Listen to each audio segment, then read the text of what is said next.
një organizatë shqiptare, e cila me pak fjalë do t'u sqaroj vetë. Faleminderit. Shumë faleminderit Dr. Hakim, shumë faleminderit AFC-ja dhe Roberta për punën e mrekullueshme. Shumë faleminderit të gjithëve ju që jeni sot këtu. Jam shumë e lumtur dhe shumë e përullur në të njëjtën kohë, sepse keni marrë kohë nga koha juaj personale në një jetë kaq të shpejt që ne kemi gjithë në Amerikë dhe jemi këtu për të na dëgjuar ne, për të ndihmuar komunitetin dhe për të na mbështetur. Nuk është se kam qejf të flas shumë, përkundrazi, nuk kam qejf të flas shumë, por siç e tha dhe Dr. Hakimi, doja 2 fjalë pa ju marrë shumë nga koha. Doja të prezantoja shoqëratën tonë, quhet Albanian American Gastrointestinal Association. Është formuar kemi pothuajse një vit.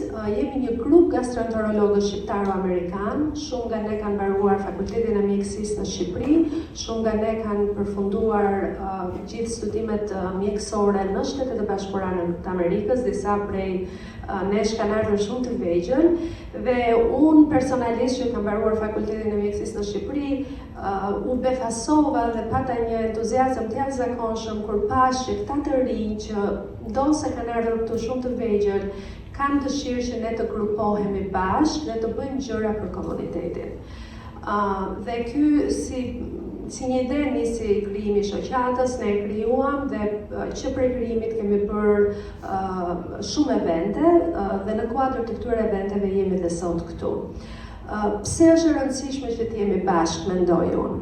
Është shumë e rëndësishme sepse bashkë ne mund të jemi më të fortë. Bashkë mund të sensibilizojmë komunitetin, bashkë mund të ndërgjegjësojmë komunitetin shqiptar, bashkë mund të bëjmë networke të shkëlqyera. Unë takova me shumë kënaqësi Dr. Ivi Kazimatin, Ndritin, takova personalitete të mjekësisë në Boston, dhe pse jo ne mos network me njëri tjetrin, të referojmë tek njëri tjetri, të mbështesim njëri tjetrin dhe të ndihmojmë njëri tjetrin ashtu siç përmendi edhe Dr. Hakimi.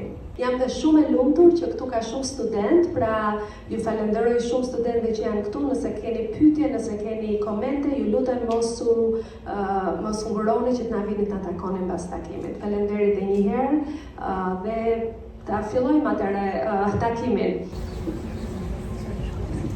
Faleminderit Dr. Hakimi, faleminderit. Atëherë do ndrojmë një çik topikat. Folëm për pjesën e sipërme të traktit gastrointestinal, për ezofagun, stomakun, kaluam te koloni, dhe tani do flasim për një organ shumë të rëndësishëm për mendimin tim, që është mëlçia. Prandaj do i quajta tuaje mëlçinë tënde, prezantimin tim, sepse do mundohem t'ju shpjegoj disa gjëra shumë të thjeshta që të gjithë të bëhemi të kujdesshëm që të mos gjatë jetës mos kemi probleme. Për çfarë do flas? Kjo është një përshkrim i çfarë do flas sot. Do flas për hepatitet, hepatiti A, B dhe C, sëmundja alkolike e mëlçisë, statoza e mëlçisë ose mëlçia e vjamosur, dhe se çfarë mund të bëjmë që ti parandalojmë këto sëmundje.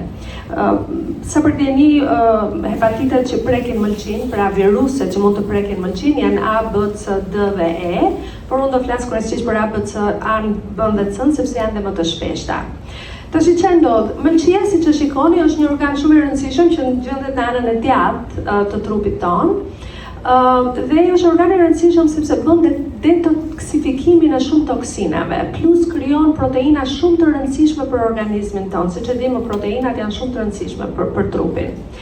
Nëse mëlçia preket nga sëmundje të ndryshme, që siç mund të jenë hepatitet virale, pra hepatiti A, B, C, D dhe E, nëse preket nga alkooli, nëse vjamoset, pra bëhet steatozë mëlçisë, këto janë fazat e para të sëmundjes së mëlçisë. Por me kalimin e kohës, mëlçia fillon bëhet më e fortë ose fibrotike. Dhe në stadet e avancuara, që shkon nga 0 deri te numri 4, përfundon në cirozë të mëlçisë. Dhe unë jam e bindur që gjatë jetës tuaj dikush, një familjar, një person, një shok, një mik, ju mund ta keni dëgjuar këtë diagnozë. Është një diagnozë shumë e rëndë, një diagnozë shumë e vështirë që rrit shumë vdekshmërinë e pacientit, pra ne nuk duam të arrim atje. Siç e thash që në fillim qëllimi i takimit sotshëm nuk ishte as t'ju trembnim, as t'ju tregonim gjëra të vështira, është parandalimi. Pra, të gjithë ne të mundohemi të jemi të shëndetshëm, që të jemi të kemi jetë gjatësi më të gjatë dhe një jetë gjatësi kuptim plot dhe jetë gjatësi plot me funksione. Atëherë, shkurtimisht hepatiti A ndoshta ju kujtohet e kemi pasquajtur verdza në Shqipëri. Çfarë ndodh është një virus që transmetohet në mënyrë fekale orale, siç e quajmë, do të thënë nga ushqimet dhe ujërat e kontaminuara. Do të thënë nëse dikush e ka sipërfaqet që ne mund të prekim ose uji ose ushqimi mund ta marrin në atë mënyrë. Paraqitet me lodhje, nauze, vjella, diare, me pak dhimbje barku, ndoshta mund të bëhet dhe ky ikteri, siç e shikoni këtu, ikteri janë këto syri që na bëhet i verdh, dhe urina e errët. Si e trajtojmë? Me pushim, duke dhënë hidratim, dieta të lehta, jo alkool, dhe është një sëmundje që shërohet plotësisht. Pra nuk bëhet kronike, pra është shumë e rëndësishme ta dini, sepse mua shpesh më vin pacient në zyrë, kam shumë pacientë shqiptarë dhe jam shumë e fatë për këtë, dhe më vinë dhe më thotë që unë kam pasur hepatit, kam pasur verdhën, dhe unë mundohem të shpjegoj që mundësia më e madhe nëse ka qenë hepatiti A nuk është bërë kronik, pra nuk ka lënë dëmtime afatgjata në mëlçi. Lajmi i mirë për hepatitin A është që parandalohet me vaksinë. Në përgjithësi gjithë fëmijët të përsalindurit vaksinohen për hepatitin A, pra kush ka lindur fëmijë në Shtetet Bashkuara të Amerikës nuk duhet të shqetësohet, por ka dhe vaksinë nëse shkojmë në zona ku është shumë endemike. Do nëse do bësh në një udhëtim në Afrikë ose në Azi, mund të flisim me doktorin primar që t'ju vaksinoj, sepse ndonjëherë dhe mund të bëhet si sëmundje akute, mund të bëhet sëmundje e rëndë dhe mund të rrezikojë dhe jetën. Kështu që pse jo mos ta parandalojmë. Hepatiti tjetër që do flisja është hepatiti B. Përsëri është një virus, është një infekcion global shumë i përhapur. 250 deri 300 milion njerëz e kanë këtë infekcion, dhe problemi i këtij infeksioni është që mund të bëhet kronik. Pse ka shumë rëndësi dhe pse unë doja të flisja për hepatitin B sot është sepse është shumë i përhapur në Shqipëri. Dhe duke qenë se është relativisht i shpeshtë dhe duke qenë se bëhet kronik, ka shumë rrezik sepse mund të kthehet në siroz, pra në atë sëmundjen e mëlçisë që është një sëmundje goxha e vështirë e mëlçisë, dhe mund të shndërrohet në kancer. Si mund ta transmetojmë? Metoda e transmetimit të hepatitit B është ndryshe nga hepatiti A, pra nuk është me ushqimet kontaminuara, por është nëpërmjet gjakut. Atëherë, nëpërmjet kontakteve seksuale, ndërmjet shiringave dhe ageve. Dhe përsëri pse doja ta sillja këtë topik, mendoj që shumë e rëndësishme për publikun shqiptar. Nuk e di nëse ju kujtohet. Unë kam qenë e vogël në Shqipëri dhe mbaj mend, ishim në klasë duke për mësimin, pa prit mas binte dera, hynte një infermiere, e cila kishte një shiring dhe me të njëjtën age kalonte shiringa nga një fëmijë te fëmia tjetër dhe bëheshin vaksinat. Dhe fatkeqësisht në atë proces, prandaj jam shumë e bindur, shoh disa mosha këtu që mund ta kujtojnë këtë proces. Fatkeqësisht në atë mënyrë aq arkaike që sot nuk ekziston më sigurisht, ne kemi transmetuar hepatitin B tek njëri tjetri. Pra kjo ishte mënyra më e shpeshtë se si hepatiti B transmetohej në Shqipëri. Prandaj ishte edhe më i shpeshtë. Sigurisht tashmë nuk ekziston më, pra nuk e kemi këtë rrezik, por kjo është një tip që do sillja këtu sot, sepse prandaj persona nëse e mbani mend atë duhet të çekoheni, duhet të kontrolloni për hepatitin B, sepse ka një mundësi që mund ta keni të transmetuar në atë farë mënyre. Sigurisht nga nënat e fëmija mund të transmetohet, rreziku i transmetimit nuk është shumë i lartë, por ka një rrezik, dhe sigurisht nëpërmjet transfuzioneve të gjakut. Shpesh hepatiti B nuk ka simptoma fare, pra pacienti as mund mos e di që ka këtë sëmundje, por në raste të tjera sigurisht mund të paraqitet me lodhje, në çik të vjella, ikter etj. Përsëri, lajmi i mirë për hepatitin B është që ne kemi trajtime me antiviral, pra mund ta kontrollojmë sëmundjen, nuk e zhdukim komplet, por mund ta kontrollojmë. nuk shërohet gjithmonë, në rastet më të rrallë shërohet, por në rastet e zakonshme ne e kontrollojmë me antiviral. Dhe ajo që është e rëndësishme është që në qoftë se kalohet nga nëna tek fëmia, mund të bëhet, ka mundësi që të bëhet 90% kronik, ndërkohë që në qoftë se ne e marrim si të rritur, në qoftë se infektohemi kur jemi të rritur, rreziku për të bërë kronik është shumë i vogël, rreth 5%. Edhe një perle vogël që do thoja, nëse dikush në këtë sallë apo familjarët tuaj, persona që ju njihni, miq, shok, kanë hepatit kronik B, patjetër duhet të ndiqeni me një gastroenterolog dhe çdo 6 muaj duhet bërë një ultrasound. Dhe këtë pikërisht në këtë slide të doja të tregoja që një person që ka hepatit kronik B duhet bëjë një ultrasound. Tash kush duhet kontrollohet? Pra, kur juve duhet t'i thoni doktorit tuaj primar që t'ju bëj një analizë të thjeshtë gjaku për t'ju kontrolluar për hepatitin B. Personat nga zona me prevalencë të lartë ku hyn edhe Shqipëria, partnerët e personave të infektuar, pra nëse burri juaj ose gruaja juaj ka hepatit B, ju duhet të kontrolloheni për hepatit B. Personeli shëndetësor, gratë shtatzana, persona me shumë partner seksual, përdorues të drogave intravenoze. Në Shtetet Bashkuara të Amerikës ne kemi vaksinim universal për të porsalindurit që prej vitit 1991 dhe ky është përsëri një lajm i mirë se ky hepatit parandalohet me vaksinë.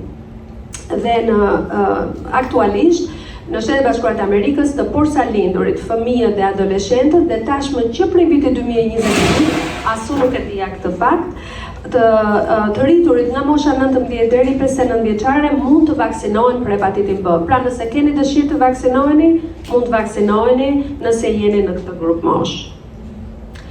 Do kalojmë tek hepatiti C, hepatiti 3 që prek mëlçin që doja të flisja.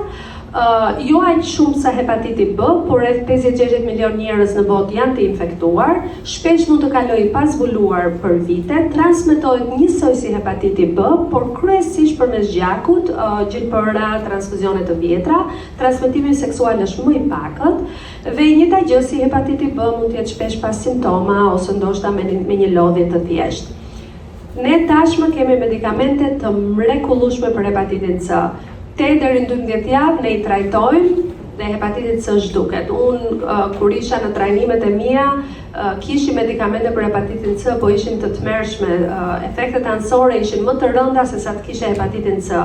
Por tashmë ne jemi shumë me fat jetojmë në një periudhë shumë të mirë për këtë sëmundje, sepse direct antiviral agents janë shumë të efikas për të trajtuar sëmundjen. Dhe sëmundja shërohet në më shumë se 95% të rasteve. Tashti, përse doja ta sillja me sysh hepatitin C?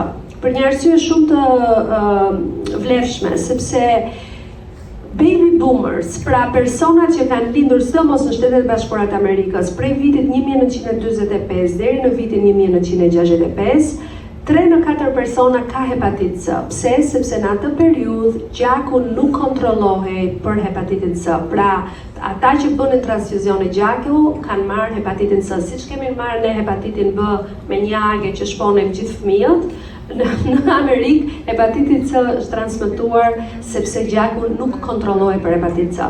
Pra, përsëri, në çdo moshë që keni dëshirë, por sidomos keni lindur midis 1945 dhe 1965, flisni me mjekun primar, një analizë të thjeshtë e gjakut që të kërkoni nëse e keni, është i trajtueshëm, pra nuk ka pse mos trajtohet, nuk është lajm aq i keq. Do kaloj te sëmundja alkolike e mëlçisë. Pse? Sepse është një nga shkaqet kryesore të cirozës në Shtetet Bashkuara të Amerikës, po dhe në Shqipëri.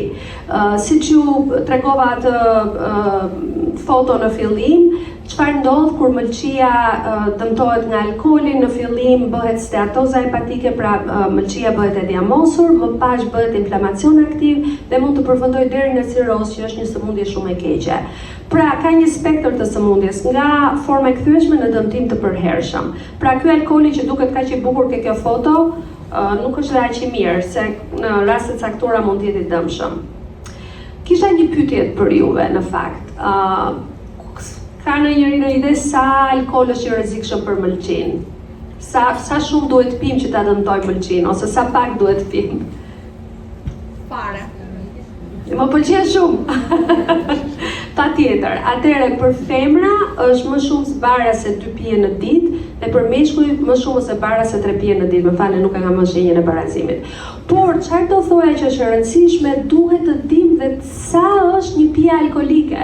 Sepse nëse shikoni këtë tabelën që kam vënë këtu, një pije alkolike që mund të shkaktoj dëmtim ka një dozë të caktuar. Për shembull, për verën është vetëm 5 ounce of wine, që është 150 ml. Pra nëse ne e marrim atë verën, gotën e verës dhe e mbushim deri më maj, ajo është pothuajse 2 fishi, pra është 2 pije. Dhe nëse ti si femër pi 2 pije të tilla, 2 gota verë për ditë, nuk është mirë për mëlçin. Normal që vera e kuqe ka shumë vlerë për, ne dim që ka vlerë për mbrojtjen kardiovaskulare, pra ka vlerë pozitive. Por çdo gjë duhet me moderim dhe ne duhet të dim se sa quajmë pije alkolike standarde, standard drinks quhen në Amerikë. Pra, një kanoçe bire është një standard drink, një gotë e vogël e skoçit ose whiskit, një gotë e rakis. Pra përsëri në meshkujt, nëse ne pim më shumë se 3 gotë rakije në ditë, është shumë dëmtuese për mëlçin, pra duhet të bëjmë shumë kujdes. Prandaj ka rëndësi gota, sa e madhe është, duhet të kemi parasysh këtë. Atëherë, për të kaluar më pas tek mëlçia e diamosur ose steatoza e mëlçisë.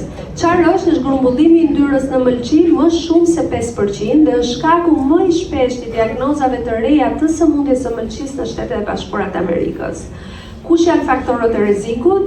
Mbi pesha, obeziteti, diabeti, dislipidemia, jeta sedentare. Siç e shikoni këtu kam vënë sa të dhëna në botë.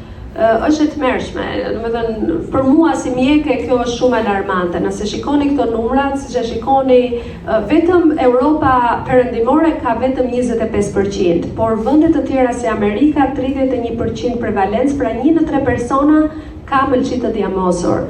Në Amerikën e Jugut është 44.4%, po thjesht 50%, domethënë 1 në 2 persona e ka mëlçinë e diamosur. Kjo është një epidemi e tmerrshme që është kudo në botë. Pse jo, prandaj jemi këtu sot që të ngrejmë ndërgjegjësimin, që njerëzit jenë ndërgjegjësuar dhe të bëjmë kujdes. Sepse çfarë ndodh? Nga mëlçia e diamosur fillon fibroza, mëlçia bëhet më e trashë, më fibrotike deri në cirozën e mëlçisë dhe prezantohet sigurisht me rritjet e enzimave të mëlçisë ose të transaminazave, siç i quajmë ndryshe, dhe sigurisht shpesh mund të jetë e heqtur, por ne kemi mënyra si mund ta diagnostikojmë duke u nisur nga një analizë thjesht klinike ku shikojmë analizat e heparit ose të mëlçisë, duke filluar nga ekografia ose fibroscan, që është një test akoma më i mirë për këtë sëmundje. Si mund ta trajtojmë? Siç thash edhe në praktikën time në zyrë, më duket sikur çdo person që më vjen ka mëlçi të diamosur, domethënë aq e shpeshtë është në praktikën time klinike. Si do ta trajtojmë? Kryesorja është humbja në peshë. Zakonisht rekomandohet 8 deri 10% e uljes së peshës trupore mund ta trajtojë këtë sëmundje. Pra dieta duhet të jetë pa sheqerna, pa pije të sheqerosura, sigurisht do sodat janë shumë të këqija për gjithë shëndetin tonë, po dhe për mëlçin. Duhet të ulim ushqimet ultra të përpunuara dhe duhet rrisim fibrat. Atëherë, ajo çfarë ka rëndësi tjetër po ashtu është aktiviteti fizik. Janë bërë studime shumë të rëndësishme që treguan që aktiviteti fizik më shumë se 150 minuta në javë aktivitet fizik, dhe kur flasim për 150 minuta deri 300 minuta në javë, flasim për aktivitet të moderuar. Do me thënë, aktiviteti moderuar është thjesht një ecje shpejt që të merret pak frym, por ti mund të flasësh. Ndërkohë që nëse është aktivitet më quhet strenuous, do jetë një aktivitet që normal është vrapi, që ti nuk flet dot. Dhe çfarë kam zbuluar në këtë studim që e kam cituar këtu, është që ka shumë rëndësi kombinimi midis aerobis dhe resistance training, pra trajnimit me pesha. Dhe vurej që nëse i bëje këtë aktivitet fizik dhe resistance training, pra me pesha muskulare për 8 deri në 12 javë, përmison të mëlçinë e diamosur, pavarësisht nëse humbja apo jo nga pesha. Pra, Këtu kemi dhe doktor Indritin e doktor Indrit Kasimatin që kanë bëjnë një punë shumë të mirë për këtë gjë dhe me gjimin, me pelvic physical therapy dhe jam e sigurt që kanë trajnime të personalizuara për personat që kanë sëmundje të ndryshme, që mund të jetë obeziteti, diabeti, mund të jetë sëmundja kardiovaskulare, po dhe mëlçia e diamosur. Pra, feel free nëse doni të shtoni diçka për aktivitetin fizik që është shumë i rëndësishëm. Dhe sigurisht trajtimi i faktorëve metabolik, diabeti, obeziteti dhe dislipidemia. Atëherë, nëse ke statoz të mëlçisë, pra nëse ke mëlçi të diamosur, si do ta trajtosh?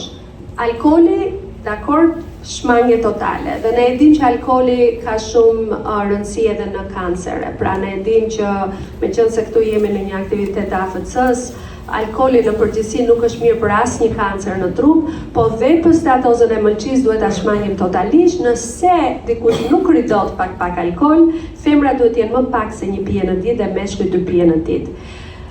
Tashti tjetra, lajmi i mirë është për ata që pinë kafe, ndorse Lidia nuk do ma pëlqej këtë që do them tani, sepse kafeja nuk bën mirë për refluksin, por kafeja ka një efekt shumë të mirë mbrojtës për yndyrnat e mëlçisë.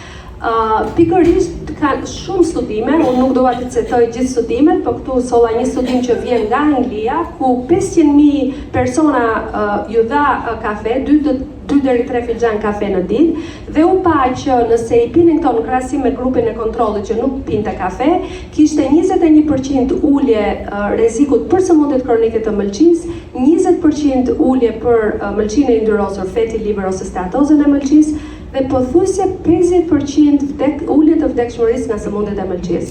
Pra, kushdo që i pëlqen kafeja, pini kafe se ju ndihmon shumë për mëlçinë. Po kafe të zezë. Kafe të zezë. Po. Dhe e fundit, do flisja shumë shkurtimisht për për medikamentet e reja, New Kid on the Block, GLP-1 agonist. E di që shumë persona nga ju mund të kenë mendime të ndryshme, sa nuk i pëlqejnë, sa i pëlqejnë, po faktikisht janë të aprovuar në Shtetet e Bashkuara të Amerikës për jo vetëm për trajtimin e obezitetit, sëmundjeve kardiovaskulare, të diabetit, por dhe për sëmundjen statozën e mëlçisë dhe fatty liver. Si funksionojnë këto medikamente, nëse nuk e dini emrin, thjesht duke thënë GLP agonist, janë medikamentet si Ozempiku, semaglutidi, Wegovy, Mounjaro, ka shumë tashmë në market. Si veprojnë? Një nga ato mënyrat kryesore të veprimit është që rrisin ndjenjën e ngopjes, veprojnë në hipotalamusin dhe kështu që na ulin urinë. Dhe për mendimin tim, edhe mua do më ndihmonte nëse do ta merja. Dhe tjetra nga dalsojnë zbrazjen e stomakut. Pra, ushqimi nuk zbrazet nga stomaku, duke mos u zbrazur nga stomaku na krijon ndjenjë që ne jemi të ngopur dhe nuk duam të hamë më. Dhe rrisin insulinën, po sigurisht kjo është në varësi të vlerave të glukozës në gjak dhe ulin glukagonin. Sigurisht meqense ngadalsojnë zbrazjen e stomakut, dhe prandaj dhe për ne si gastroenterolog këto medikamente janë të rëndësishme, sepse duke ngadalsuar zbrazjen e stomakut mund të krijojnë nauze, të vjella, sigurisht mund të kenë kapsklok, diare, ka disa rreziqe për pankreatit dhe gurnën tënd. Atëherë, që mos ta zgjas, nëse keni pyetje të tjera për këto medikamente, mund të pyeteni më vonë. Dua t'i përmbledh ato që thash, që mëlçia është një organ i rëndësishëm për mendimin tim, shëndeti i mëlçisë është në duart tona. Depistoni, mund të kontrolloheni për hepatitin B, C dhe për mëlçinë e yndyrosur, për statozën e mëlçisë ose mëlçinë e diamosur. Kufizoni komplet ose shmangni alkoolin nëse mundeni. Do sugjeroja për gjithë një dietë të shëndetshme dhe aktivitet fizik. Kafeja ka efekt mbrojtës për mëlçinë dhe nëse ne kujdesemi për mëlçinë sot, si për gjithë shëndetin ton, do jemi dhe më të shëndetshëm nesër. Këto janë referencat e mia dhe në fund, nuk e di pse mund të nuk më del. Doja t'ju asillja këto. Këto janë 3 foto që i kam marrë personalisht vet nga Shqipëria jonë e mrekullueshme dhe e dashur. E para është nga liçeni i Komanit, i dyti është një perëndim i mrekullueshëm i Durrësit, i Golemit, dhe treti është ujërat e mrekullueshme të jashtëzakonshme të Karaburunit. Ju falenderoj gjithëve për vëmendjen.